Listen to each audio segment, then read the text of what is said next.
সকাল আমার প্রিয় পরিবার বন্ধুরা, তোমরা সবাই কেমন আছো? আশা করছি তোমরা যে যেখানেই আছো ভালো আছো, সুস্থ আছো। তোমাদের আশীর্বাদ আর ভালোবাসায় আমরাও সবাই ভালো আছি। তো আজকে আমার নতুন একটি ব্লগে তোমাদের সকলকে স্বাগত জানিয়ে শুরু করছি আজকের ব্লগ। আশা করছি খুব ভালো লাগবে, তাই পুরো ভিডিওটা দেখার অনুরোধ রইল। আর তোমরা যারা প্রতিদিন আমার ভিডিও দেখো, তোমাদের সবাইকে আমার তরফ থেকে অনেক অনেক ভালোবাসা। এভাবেই আমার পাশে থেকো। বন্ধুরা, তোমরা অনেকেই আজকে থাম্বনেল আর টাইটেল দেখেই বুঝে গেছো আমি আজকে কি ব্লগ নিয়ে এসেছি। তো এদিকে তোমরা দেখতে পাচ্ছ আমি কিন্তু ঘর পরিষ্কার করতে লেগে গেছি। অনেক দিন তো তোমাদের সাথে অনেক রকমের ব্লগ শেয়ার করেছি, কিন্তু পুরো রুম ক্লিন যেটা, তো ওইটা তোমাদের সাথে একদিনও শেয়ার করি নাই। আর আমার নতুন ব্লগে আসার পরে এরকম ব্লগ চ্যানেলটা খোলার পরে এরকম কিন্তু আমি ঘর একদিনও পরিষ্কার করি নাই, পুরো ঘর এরকম ক্লিন করি নাই, ডিপ ক্লিন। তো আজকে আমি আমার একটা রুম আজকে ক্লিন করতে লেগেছি, কারণ হচ্ছে সামনেই তো দুর্গাপুজো। তো আমাদের বাঙালির সব থেকে বড় উৎসব বলে কথা। আর আমরা প্রত্যেক বছরই কিন্তু এরকম ঘর দরজা পরিষ্কার করি, বাড়িঘর সব কিছু পরিষ্কার রাখি। প্রত্যেক বছরই তো ঘরের কাজ করি, কিন্তু তোমাদের সাথে তো একবারও শেয়ার করা হয়নি। তো ভাবলাম এবার জন্য যখন করছি ঘরের এরকম ডিপ ক্লিন, তো তোমাদের সাথে শেয়ার কেন বা করবো না। আর তোমরা কিন্তু অনেকেই কাজগুলো করে নিয়েছো, আমি কিন্তু অনেকটা লেট করে নিয়েছি। আর কারণ হচ্ছে আমার ছেলের এক্সাম চলছে, তো আমাকে সময় বের করে তারপরেই আমাকে এই কাজগুলো করতে হয়েছে। আর এটা না গতকালকের ব্লগ, গতকালকে বুধবার ছিল, তো ওই দিনই আজকে দিচ্ছি, কারণ কালকে এডিট করা আমার দ্বারা সম্ভব হয়নি। অনেক কাজ করেছি, তোমরা বুঝতেই পারছো, খুব পরিশ্রান্ত হয়ে গিয়েছিলাম। আর এদিকে দেখতে পাচ্ছ আমি কোথায় উঠেছি, আমি খাটের হেডবক্সে চলে আসছি। আর এখানে না আসলে না আমি উপরের দিকটা নাগাল পাচ্ছিলাম না। আর ঘরের হাইটটা অনেকটাই বেশি, যার কারণে ঘর ছাড়তে লাগলে না অনেকটা কষ্ট, গর্জনায় ব্যথা হয়ে যায়। আর এদিকে তোমরা দেখতে পাচ্ছ গামলার মধ্যে অনেকগুলো কাপড় চোপড় রেখেছি, আলনার কাপড়, তাছাড়া এই দরজা জানলার যতগুলো পর্দা ছিল সবগুলো খুলে নিয়েছি। আর এবার এদিকে দেখতে পাচ্ছ আমি এই যে আমাদের সামনের যে দরজা যেটা, তো এখানে চলে আসছি। এখানে এসে আমি প্রথমে ঠাকুরের ফটো ছিল সবগুলো নামিয়ে নিয়েছি, তারপরে কিন্তু ভালো করে ঝাড়ছি। আর দেখতে পাচ্ছ পুরোনো দিনের ওয়্যারিং করা, তো ওইগুলাতে না একটু ঝাড়াঝাড়ি করতে অনেকটা অসুবিধা হয়। ওয়্যারিং পাইপের এদিকে যদি ভালো করে ঝাড়া না যায়, তা দেখবে কালো কালো হয়ে আছে, ময়লাগুলো জমে আছে। বন্ধুরা, আজকে কি করেছি আমি সকাল 6:30টায় কিন্তু ঘরের কাজে লেগে গেছি। আর কারণ হচ্ছে ছেলেকে তো স্কুলে পাঠিয়ে দিয়েছিলাম, বড় ছেলেকে। আর তখন ছোট ছেলে কিন্তু ঘুমিয়েছিল, ওই রুমে ছিল, আমাদের আরেকটা রুম যে ওইখানেই ছিল, ছোট ছেলে ঘুমে। আর বড় ছেলেকে স্কুলে দিয়ে আমি কাজটাতে লেগেছি। আর কারণ হচ্ছে আমার একটা দাদা আসবে, তো ও বলেছে 1-1:30টার দিকে আসবে। তো ভাবলাম ও আসার আগে ঘরটা একটু পরিষ্কার করে নেই। আর আজকে যদি কাজটা না করি, তাহলে কালকে হচ্ছে বৃহস্পতিবার, তো বৃহস্পতিবারে তো ঘর ঝাড়াঝাড়ি করা একদমই চলবে না।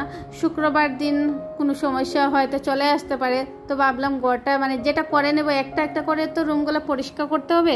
তো আজকে একটা রুম পরিষ্কার করে নেই, আর একদিন শুক্রবার দিন পারলে ওই রুমটাও পরিষ্কার করে নেব। একা হাতে কাজ করতে গেলে না একটু বুদ্ধি খাটিয়ে যদি না করা যায় না, অনেকটা সমস্যায় পড়া যায়। তো এদিকে আমি খুব তাড়াতাড়ি সকালবেলা লেগেছি বলে আমি সব কিছু টাইম টেবিলে করতে পেরেছি। আর দেখতে পাচ্ছ ঘর ঝাড়ার পরে আমি জানলার গ্রিলগুলো মুছামুছি করছি। আর জানলাগুলোও কিন্তু আমি বাইরের দিকে গিয়ে পরিষ্কার করেছি, ভিতর দিক থেকে ওইগুলো নাগাল পাচ্ছিলাম না। আর বাইরের পোর্শনটা তো নাগাল পাবো না, তার জন্য আমি বাইরের দিকে গিয়ে করেছি। তখন আর কিন্তু আমি ভিডিও করি নাই। তো এগুলা গ্রিল ট্রিল দেখবে মোছামুছি করতে অনেকটা টাইম লাগে। আর এটা একদম খাটের সাথেই তো ছেলেরা যখন তখন ধরে, তো সব সময় আমি প্রায় সময় আর কি মোছামুছি করি, কিন্তু পুজো বলে কথা, এবারে একটু ভালো করে নিচ্ছি। তারপরে তোমরা দেখতে পাচ্ছ এদিকে খাটের সামনের পোর্শনটা একটু ভিজা ন্যাকড়া দিয়ে পরিষ্কার করছি। অন্যদিন তো বেশিরভাগ আমি শুকনো কাপড় দিয়ে পরিষ্কার করি, কিন্তু একটু কাপড়টাকে ভিজিয়ে তারপরে পরিষ্কার করছি। আর অনেকটা ঘর ঝেড়েছি, তো ঘর ঝাড়ার যে ধুলোবালি অনেকগুলো পড়েছে, তোমরা দেখতে পাচ্ছ একদম সাদা হয়ে আছে।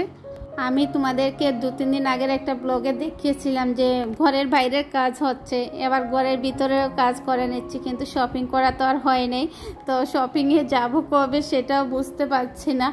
এবার ওয়েদার একটু ভালো হচ্ছে, তো ভাবছি যাবো, রিসেন্টলি যাব। তো গেলে তোমাদের সাথে অবশ্যই শেয়ার করব। তোমরা অনেকেই কিন্তু শপিং করে নিয়েছো, ঘর ক্লিন করে নিয়েছে, কিন্তু আমার সব কিছু করতে একটু লেট হচ্ছে, একা হাতে করতে হচ্ছে। তাছাড়া দুটো ছেলেকে সামলে, আর বড় ছেলের তো এক্সাম চলছে। তাও ভাবছি এক্সামের মিডিলে একদিন আমি টাইম বের করে আমাকে যেতেই হবে শপিং করতে। তো বাচ্চাদের কেনাকাটা করব বলে কথা, আমার নিজের জন্য না, বাচ্চাদের জন্য। বিশেষ করে বাচ্চাদের দেখবে কাপড় চোপড় না আনলে নিজের মন খারাপ হয়ে যাচ্ছে। এবার না অনেক কিছু বুঝতে পারছি। আগে যখন মানে বিয়ের আগে দেখতাম মা নিজের কাপড় কিনতো না, সবার লাস্টে কিন্তু, তাও সবাই বলতো তারপরে গিয়ে কিন্তু আমাদের জন্য তো ঠিক নিয়ে নিত। এবার না মার কথাগুলো খুব মনে উঠে পড়ছে, কারণ আমি নিজে মা তো বাচ্চাদের জন্য এখনো কাপড় কিনে নেয়। অনেকেই ব্লগেও দেখেছি, এমনিও কল করলেও শুনতে পাই যে বাচ্চাদের কাপড় কেনাকাটা হয়ে গেছে। তা আমারও না মানে খুব খারাপ লাগছে আমার ছেলেদের এখনো কাপড় কিনে নেয়। তো ভাবছি যাব, ইতিমধ্যেই যাব। এই কদিন যা গরম দিয়েছে, গরমের জন্য একটু বেরোতে পারিনি। তারপরেই তো বাড়িতে কাজে লুক লেগেছে, তোমরা তো দেখেছো। এবার ঘর পরিষ্কার করতে হচ্ছে, তাছাড়া হচ্ছে ছেলের এক্সামও চলছে। তো সব মিলিয়ে আমাকে দেরি করে কাজগুলো করতে হবে, কিছু করার নেই। আর সব বছর তো সবার একই হয় না, তো এবছর আমি একটু লেট করে কাপড় চোপড় কেনাকাটা করছি। আর অন্য বছর হয়তো একটু আগে কিনতে পারি। আর ছেলের এক্সাম এমন একটা টাইমে পড়েছে পুজোর আগে, আর আগে না পুজোর পরেও হতো, অনেক টাইম পুজোর পরে হয়েছে, কিন্তু এবার কিন্তু পুজোর আগে সবারই এক্সাম চলছে। তো এক্সামের জন্য বিশেষ করে যেতে পারছি না। তাও মিডিলে 2 দিনের গ্যাপ যেদিনই পাবো ভেবে রেখেছি সেই দিনটাতেই শপিং করতে যাব। তো বন্ধুরা, তোমাদের সাথে কথা বলতে বলতে দেখেছো এদিকে আমি দরজাটা মুছে নিচ্ছি। আর ভালো করে মানে একটু সার্ফের জল দিয়ে প্রথমে মুছেছি, তারপরে এমনি পরিষ্কার জল দিয়ে মুছেছি। তো 2 বার মুছেছি, তোমাদের সাথে কিন্তু একবার আমি শেয়ার করছি। আর খুব স্পিডে কাজগুলো স্পিডে করছিলাম। আর তাছাড়া এডিটিং তো বুঝতে পারছো, একটু স্পিড না দিলে ব্লগটা অনেকটাই লম্বা হয়ে যাবে, তোমাদের কারোরই ভালো লাগবে না। বন্ধুরা, তোমরা দেখতেই পাচ্ছিলে ছোট ছেলে ঘুম থেকে উঠে গেছে, আর ঘুম থেকে উঠে ঘরে এসে ওই রুমটাতে এসে হাঁটাচলা করছে, আর বলছে আমাকে, মা রুমটা কি করেছো, সব কিছু ফেলে রেখেছো নিচে। আমার না ভীষণ হাসি পাচ্ছিল। তারপরে ওকে আমি হাত ধুয়ে গিয়ে ব্রাশটা দিয়েছি। তো ব্রাশ করতে করতে এদিক ওদিক দেখছে, আর সব কিছু আমাকে জিজ্ঞেস করছে, এটা কি হলো, এটা কি হলো। তো আমি বললাম, এটা মানে দুর্গাপূজা আসছে তো বাবা, তো এগুলা পরিষ্কার করতে হয়। ও তো কোনো কিছুই বুঝতে পারছে না, কারণ ও অনেকটাই ছোট। আর এবছর দুর্গাপূজাতে ওর 3 বছর কমপ্লিট হবে। গত বছর এই কাজগুলো যখন করেছিলাম ও অনেকটাই ছোট ছিল, কিছু বুঝে নাই। আর এবার তো কিছুটা দেখতে পাচ্ছে, মনে হচ্ছে আগামীতে কিছুটা হলেও বলতে পারবে। একটা কথা কি জানো তো বন্ধুরা, ও ছোট, তার জন্য কোনো কিছু বুঝতে পারছে না এখনো, যে ওর জন্য কাপড় চোপড় কেনাকাটা হয় না, ওদের দুজনেরই জন্য। তো বড় ছেলে একদিন আমাকে বলেছে পূজার কাপড় কবে কিনতে যাবে। তখন আমি ওকে বলেছিলাম তোমার এক্সামটা শেষ হয়ে যাক তখনই যাব। কিন্তু ছোট ছেলে একদমই বুঝতে পারছে না পূজাতে যে জামা কাপড় কিনতে হয়। তো একদিকে তো ভালো হয়েছে, যখন বুঝতে পারবে তখন তো আর শুরু হয়ে যাবে, দুজনেই বকবক করবে।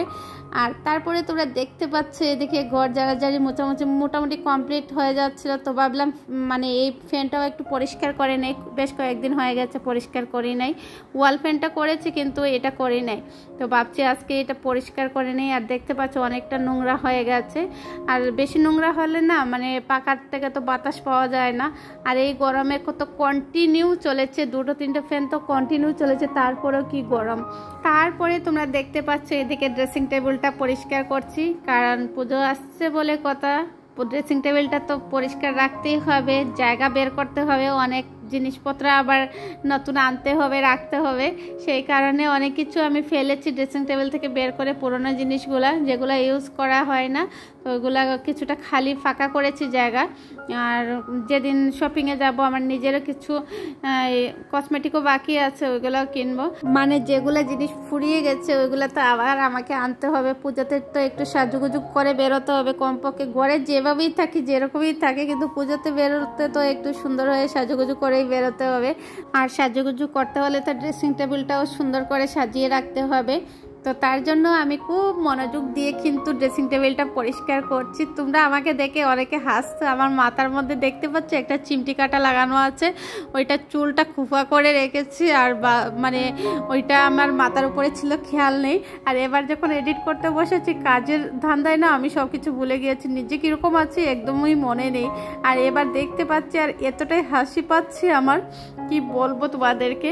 আর এদিকে দেখতে পাচ্ছ ম্যাট্রেসটা কিন্তু উপরে দিয়েছিলাম ছাদে নিয়ে, কিন্তু বেশিক্ষণ রাখতে পারিনি, বৃষ্টি দেখি আবার নিয়ে এসেছি। এসে আবার ঘরটাকে কিছুটা গুছগাছ করে নিয়েছি। আর অনেকটা কাপড় তো তোমরা দেখেছো গামলার মধ্যে রেখে দিয়েছিলাম। রুমটা মোটামুটি পরিষ্কার করে নিয়েছিলাম। তারপরে কিন্তু আমি অনেকটা কাপড় ভিজিয়ে নিয়েছিলাম, ভাবি নাই যে এরকম করে বৃষ্টি পড়বে। বৃষ্টি পড়াতে তো খুবই ভালো লাগছে, কিন্তু আমার যে সর্বনাশ হয়ে গেছে, সব কাপড়গুলো নিয়ে বাথরুমে রেখে দিয়েছিলাম। তো অর্ধেকটা ভিজিয়েছে, অর্ধেকটা বাকি আছে। তো বন্ধুরা তোমরা দেখতে পাচ্ছ আমি কিন্তু ঘরটা একবার ভালো করে ঘুরিয়ে দেখাচ্ছি তোমাদেরকে, তো তোমরা দেখতে থাকো।